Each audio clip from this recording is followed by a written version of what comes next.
Simulan natin yung discussion natin sa differential equations, no? So, itong DE, no? Continuation siya ng ating integral calculus. So, ibig sabihin, yung knowledge natin from differential calculus hanggang integral calculus, no? Magagamit natin dito, no? Kasi may mga topic sa DE na magdi-differentiate ka lang, derivative lang magagamit mo, meron namang integration lang, then meron namang parehas mo magagamit yung derivatives and integration, no? So, parang application na siya ng dalawang subject na nauna, no? First thing, dumalay sa mga definition of terms, no? Simulan natin kung ano ba yung DE, no? Okay? An equation that contains derivatives, no? Okay? Ito na yung pinaka-simple na definition niya. So, if you recall, yung mga normal na equation natin, diba? Let's say y is equal to 2x plus 2. Okay, diba ito? Linear equation lang to. Y is equal to x squared. This one is quadratic equation. Now, kapag nakakita ka ng dy over dx, okay, let's say plus y equals x, kunwari. Okay, may dy over dx ka na, may derivative na, di ba? Dy over dx or yung y prime, di ba? First derivative. That is already a differential equation, no? Ganun na siya simple. Okay, basta may nakita kang derivatives, that's a differential equation na. Now, yung DE natin, mahati yan sa dalawa, no? Okay, yung DE natin, mahati yan sa dalawa. Okay? Meron tayong partial, okay, partial DE, and ordinary. Okay, ordinary DE.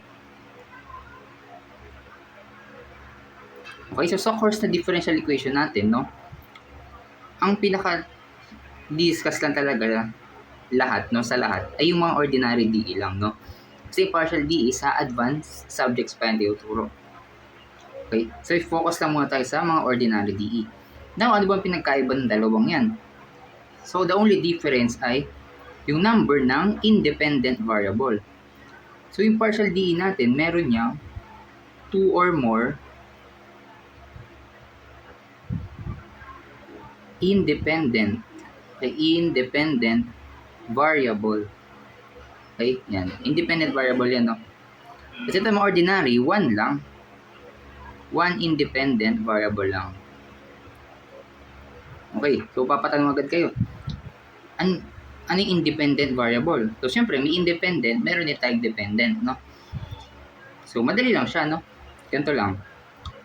So, gamitin ulit yung example kanina na dy over dx plus y equals x. Okay? Yung variable mo sa ilalim, which is yung x, ayan yung ating independent variable, no? Okay? Then yung nasa taas, yan yung dependent. Okay? Dependent variable. Okay, ganyan simple, right? Independent yung nasa ilalim na variable, then yung dependent nasa taas. Okay? Ganun na siya, no? Independent nasa ilalim yung variable, nasa ilalim na variable, dependent yung nasa taas. Okay? So, kung meron ka naman, balita rin natin, dx over dy naman, plus y is equal to x. Okay? Yung y naman yung ating independent kasi siya nasa ilalim. Independent. Ito naman yung dependent. Okay, ganoon lang siya, no? Pagka-identify mo na independent, okay? Now, kapag nakita mo yung equation mo, yung DE mo, may dalawang independent, 2 or more, automatic maka-classify mo siya as partial DE. Pag isa lang naman, let's say y lang, kaya x lang, ordinary DE na agad. Okay? Ganoon na siya kasimple, no? Now, hindi lang naman sa lahat ng oras, dy over dx lang yan. Okay? Diba? So, paano kapag pwede rin namang third derivative na, no?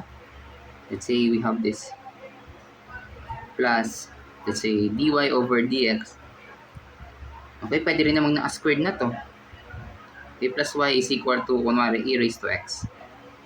Yan, no? Kunwari, ito yung DE natin, no? meron tayong tinatawag na order and degree. Okay? So, order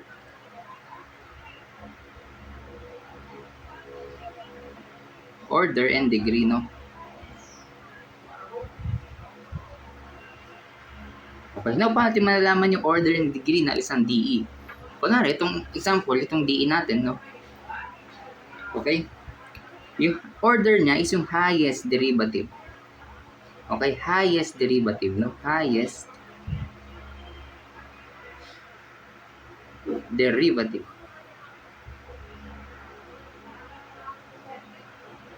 Okay, the highest derivative. Ano yung highest derivative dyan? Siyempre, yung 3, right?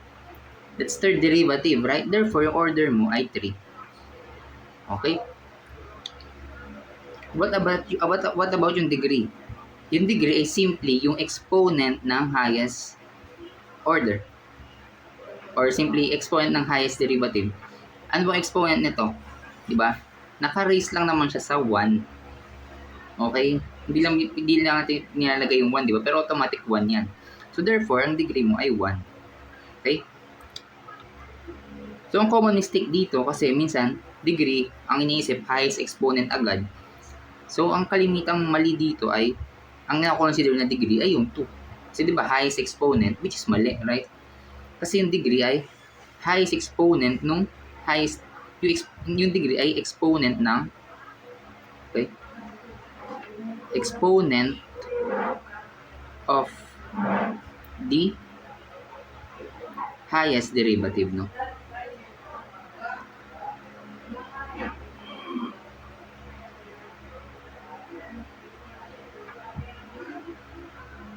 Okay? Exponent siya ng highest derivative natin, okay? Hindi siya yung pinakamalaking exponent na nasa DE, okay? Kaya kung 2, mali yun, no? Exponent ng highest derivative, ito yun, which is 1, no? So, kumbaga, para malaman mo yung degree, kailangan mo muna malaman yung order, okay? Pag nalaman mo yung order, highest derivative, tingnan mo lang yung exponent nun, ayun na yung degree. Okay? So, yun lang, no? For our introduction, no? So, sa DE, wala kami masyadong kakabisaduhin dito, no? Na formula or what. Kasi pwede mo natin siya ma-derive lahat, no? Or kung meron man, konti lang, no? Hindi siya hindi siya katulad ng ibang subject na more on memorization, no? More on ano talaga to, concept, no? Paano mag-solve. Pero yung mga formulas, wala masyado. Okay? Katulad nito, sa introduction natin, no? Madali lang naman siya intindihin. So, yun lang muna for our introduction, no? Tuloy natin to sa susunod, no? Mag-practice tayo, no? Kung paano mag-solve ng mga iba't ibang DE.